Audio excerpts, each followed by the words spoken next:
How many men have been judged by life as lacking imagination? Those left behind in the relentless flow of society, the unemployed like ghosts wandering in a chaotic world with nowhere to belong. Yet, within that darkest darkness, a sacred flame ignited. Walter Elias Disney, a name that made the world pause, was not just a symbol of creativity, but a testament to a profound psychological journey, a journey of individuation, where a fragmented self was forged from the depths of inner shadows. Imagine yourself stepping into a world where dreams are chased away like nightmares on a cold winter's night. Walt Disney, a man worn down by rejection, lost jobs so many times that each failure felt like a knife piercing his soul. Labeled as lacking imagination, an irony so deep when people forget that imagination opens from within, from the hidden corners of the unconscious. And there, in the darkness of unemployment, Walt's self did not collapse but began a silent struggle, a process of individuation where the shadows of doubt and fear were met not just with willpower, but with profound understanding. Working with one's shadow is a silent battle. Walt faced not only society's harsh judgments, but had to confront himself, to recognize each fragment of his inner darkness, the rejected parts of his self. It was a projection of a wounded ego, a part of the person afraid to show itself to the world. But within that projection, a latent creative energy began to emerge and flourish. He was not merely the rejected one, but also the one who accepted himself, slowly and patiently, to unlock the hidden power within. Today, perhaps more than ever, society still judges dreams by rigid standards, suffocating inner freedom. But in Walt's soul, there was a fierce impulse beyond all prejudice, an urge from the unconscious, where the archetype of the creator, the legendary storyteller, exists as a torchlight shining in the darkness. This is the mother archetype of boundless creativity, the hero archetype relentlessly fighting to overcome limits, and the merging of shadow and light in an ongoing process of individuation. The feeling of unemployment, abandonment, being labeled lacking imagination was just the outer shell. Inside, Walt was doing the harsh inner work, a journey with his shadow, where doubt and fear were not ignored, but illuminated, confronted, and integrated. When others saw only failure, he saw an opportunity for rebirth. This process demanded inner strength, perseverance, and courage often found only in profound souls. Resilience was not mere resistance, but embracing every part of oneself, even the darkest corners, transforming them into fuel for creativity. What makes the difference between a rejected man and a legend? Not merely talent or luck, but the continuous confrontation with the shadow to integrate it as an inseparable part of being. Walt Disney overcame the fear of rejection by refusing to let his ego be buried under ashes of doubt. He realized that external validation is the most fragile. Only self-validation is truly enduring. This is the profound lesson of Stoic philosophy, where Seneca and Marcus Aurelius remind us of self-mastery and awareness beyond circumstances. What would you think if I told you that the very lack of imagination was the starting point for a revolution in the world of imagination? A man seemingly nothing but failure and doubt redrew childhood for all humanity. Not by magic, but by patient steps in a painful yet glorious transformation. When you face your shadow, you are no longer passive in your life story. You become the active storyteller, creating new images for the world. Out of suffering, Walt found his dream. A dream not a vain projection, but a crystallization of the deepest experiences, absorbed through thick layers of psychological shell. Every character he created was not just pure imagination, but the echo of wounded parts, healed through individuation. Here, in the twilight between shadow and light, You see that true creativity does not come from some lofty place, but from understanding and accepting the darkest parts within us. Walt did exactly that. He delved deeply into his personal unconscious to find hidden gems, and from there recreated the world with unprecedented radiant light. Do you see? When you dare to face your shadow, when you no longer fear rejection or failure, you embark on the journey to become yourself, the journey of individuation, the only path to true freedom. And Walt Disney is the living proof, the man who transformed the darkness of unemployment and doubt into the light guiding millions of dreaming hearts. Nothing in life is a straight path, and Walt's journey was no different, a complex painting, woven with dark and bright hues, not a simple sweet fairy tale.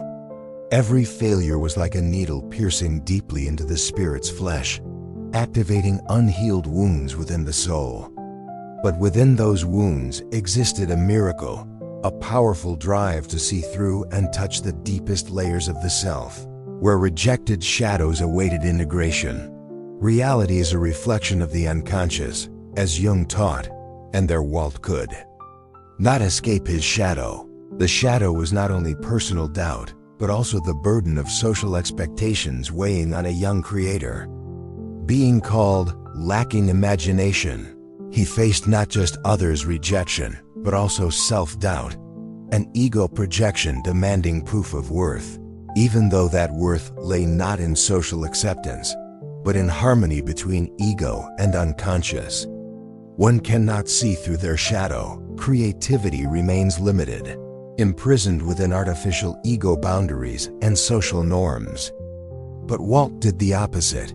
He dug into the dark corners of his soul, allowing primal instincts and latent archetypes to rise. His creativity was not merely cute characters. It was the recreation of humanity's primordial images, symbols, dreams, fears, and hopes. The journey of individuation is the hardest a person can undergo. It requires extraordinary courage to face one's shadow, not to flee from it. Walt, marked by failures and doubt, steadfastly walked that path. A path not only of personal growth, but of liberation from spiritual chains. He did not just create stories for entertainment. He invited us to look back at ourselves through memories, childhoods, and unspoken dreams. People say childhood holds the most beautiful memories, but for Walt, it was also an unexplored land. A deep forest containing powerful archetypes: the hero, the mother, the challenger, the companion. His characters were not fiction, but symbols of psychological aspects we all confront. Through them, he helped us heal wounded parts, not with magic but with profound self-connection. When you are unemployed, labeled, what do you choose? Escape or confrontation? Walt chose to confront, not simply, but consciously, like a stoic warrior knowing suffering is not an enemy but a teacher. Stoic philosophy reminds us suffering does not weaken, but strengthens and toughens us. Walt did not avoid his shadow. He faced it squarely and embraced it as inseparable from himself, seeing failure not as an end, but as a challenge, a lesson in ego and inner autonomy. In uncertainty and despair, he found a new freedom not dependent on others' approval, but the harmony of conscious ego and unconscious. This is the power of individuation, returning to oneself, no longer a puppet of social scripts, but a truly autonomous, creative, and original individual. Can you feel the weight of that suffering? It was not fleeting pain, but a persistent soul struggle. Through every wound, facing shadow, Walt grew closer to self-wholeness. He learned to use images and stories as tools of healing, bridges between unconscious and conscious, shadow and light. From little mice to majestic castles, from innocent dreams to thorny trials, Walt's world was a Jungian journey, each symbol, each story a part of spiritual and individuation growth. Viewers were not mere spectators, but companions exploring themselves. He allowed us to touch the deepest parts of the soul, reminding us that within each of us is a Walt Disney, a brave warrior, an artist, and a healer. His career was not just a symphony of light, but a fusion of shadow and light, where ego was freed from external bonds to become a living work of art. Walt's creativity was the result of the sacred process, continual renewal and transformation toward wholeness. It was not external perfection, but inner completeness, freedom of one who embraces all shadows and lights within. Today, none doubt Walt Disney's power, yet few know his journey began from brokenness, from self-shattering. In society's eyes, he was a failure, branded lacking imagination for failing superficial standards. But beneath that shell was a fierce inner battle, shadow work Jung called, where rejected ego parts are not forgotten but illuminated. Confronted and integrated that unemployment, rejection, harsh judgment pierced the ego but were not endings, rather beginnings of a great individuation, a profound spiritual maturity. When society denied him, Walt realized true worth is not granted by others, but self-recognized within. This is the core of Stoic philosophy, reminding us inner freedom and peace cannot be taken by external circumstances. He refused to be confined by judgments, turning rejection into motivation to find himself, diving deep into individuation, integrating rejected parts to become a whole, strong, and free self. Each cartoon character was not mere entertainment, but archetypes touching the collective unconscious. Retelling the world's childhood, Walt recreated not only personal memory, but universal human patterns. The brave hero, loyal friend, humor, unavoidable trials, all parts of human shadow and light woven by him. Each story was a miniature individuation journey, inviting viewers to recognize their shadows and transform them into strength. In facing and reconciling shadow, Walt found